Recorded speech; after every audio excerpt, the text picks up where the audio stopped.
Welcome to Sculpted and Unscripted with Dr. Azad, where we answer the most common questions about consultations, surgery, and recovery. Honest and without the script. Hi everyone, welcome to another episode of Sculpted and Unscripted. I hope everyone had a wonderful holidays. We definitely did. Yeah, Happy New Year. Yeah, Happy New Year to everyone. So today we're gonna switch things around. I want to talk about some of the questions that came up regarding liposuction with fat transfer to the breast, and then how is that different, or the kind of like a pros and cons between that and the breast augmentation using the implants. So as for liposuction, it's very, very popular. You know, I perform a lot of liposuction here on either independently on its own or as an adjunct. You know, like in my previous videos I mentioned, like all our tummy tucks comes with the liposuction. Also, sometimes when we do a breast procedures, we do concomitantly we do a liposuction of the lateral chest to get a breast more shape, or just liposuction of other areas. And it's not just here, it's like everywhere. It's very, very popular and common. And the reason for that, I think, is because the incisions are extremely, extremely small. Like talking about the millimeters of incisions. So that's great. Mm-hmm. You know? Less scarring. Yes, less scarring. And the recovery is, I have to make sure how I say this.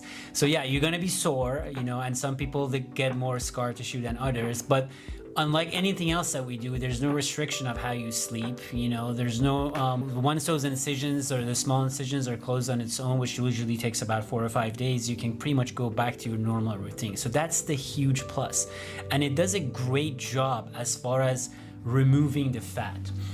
What it doesn't do, I always say to my patient, like, it doesn't tighten your skin. So one of the things with the liposuction is the ultimate result of a liposuction relies on how your skin will retract back. So it's not like tummy tuck, because we do that guarantee. We'll already cut it out and make everything tight. The liposuction, it all depends on your basically skin retraction. There are some techniques that we can do to enhance the skin retraction. I will have another video which I'm going to talk about who's the great candidate based on their skin as far as for the liposuction versus high definition liposuction, but they're two different, and also versus a tummy tuck. So we'll talk about that in another video. But today I just want to kind of focus on the technique. So there are certain things you can do to enhance your skin retraction. One was the vaser liposuction. There are some evidence that increases skin retraction. I never liked the vaser. I mean, because it adds heat, and I was worried about, like, you know, increase the risk of burn, you know. Right. And the other thing that it does increase the risk of seroma formation, of fluid collection. So what I do, it's called safe lipo technique, which doesn't involve any ultrasound or any heating source. Safe it doesn't mean like it's safe. I mean, it is safe, but it's actually the acronym. It stands for separation, aspiration, and fat equalization. It was pioneered by Simeon Wall, which is one of the greatest in the world of plastic surgery. So it's basically breaks it down in 3 different parts. So when you do a liposuction in anyone, this is the way I do it. I do a separation that using the basket cannula. Actually, I brought it here to show you guys, so you can see with the basket cannula, the tip is like a basket, it's like flare around, okay, like that. And then so the first step with the aspiration, you're not suctioning, so you're kind of off suction. The whole purpose of that is just separate the fat from the surrounding tissue by preserving the blood vessel, so the vascularity. So doing this technique significantly reduces the risk of bleeding or bruising, okay? And that's the first part is I spend a lot of time, actually. I spend a good 10 or 15 minutes just to break everything. How you know is you already done? That's based on the experience. I've done thousands of these, so it's kind of like a tactile sensation that you know, and also how resistant is the cannula to go in and come back. So you kind of know what your end game, what your end point is. Once that's done, then we use a smaller cannula. Usually the one that I use is a 4mm or 3mm, but I like to use the one that all the holes are only in one side, just to be more on a conservative and safe side. So in that case, we just go in, and so now everything turned into the smoothie. You're a queen of smoothies. So I do like smoothies. What is the yellow smoothie? Did I say it right? Do you have a yellow smoothie? Yeah. Oh, what is it called? Well, no, I have the deep. It's pineapple, mango, and spinach. Oh, but it's so Yeah, okay. there So you go. yeah, so it's gonna look like a. So, I don't think I'll have that again, though. it looks like a smoothie, and you go in there, and then all you do is just aspirating the fat without any signs of bleeding because you already did that part. And then the third point is the fat equalization. So again, using the basket cannula off suction. So the first and third section is off suction. The fat equalization is when you go there and you start smoothing things around by mobilizing the fat, so that significantly reduces the risk of contour irregularity. So this is the technique that I use. It's been shown to, again, significantly reduce the risk of bleeding, bruising, contour irregularity, and will enhance the skin retraction. In fact, you can get a high def liposuction results, as I've done before, and just using technique without using the vaser liposuction. So that's kind of what I really like to do. So that's as far as liposuction. Now, for the fat transfer to the breast, obviously you have to do the harvesting is done through the liposuction. So with the same technique that I just described. Now, which one is better? I mean, that's the question I always get. Fat transfer to the breast versus augmentation. When it comes to the breast, I always say the implants still have the upper hand, in my opinion, to the fat transfer. This is exactly opposite of the butt augmentation. With the butt augmentation, the way to go is the fat transfer because the implant has more risk of dehiscence, malposition, and more importantly, the risk of infection when it comes to the butt implant. But when it comes to the breast augmentation, implant is more superior. And the reason for that is when you do a fat transfer, not all the fat that is harvested and transplanted will survive, So the difference is the butt has a large real estate compared to the breast. So you can dump a lot of fat in there. Even you lose 40-50% of it, still you have enough to make a difference. You can't do that necessarily in the breast. So usually I tell the patient that you may have to do 2 or 3 surgeries to get to the volume that you want to get.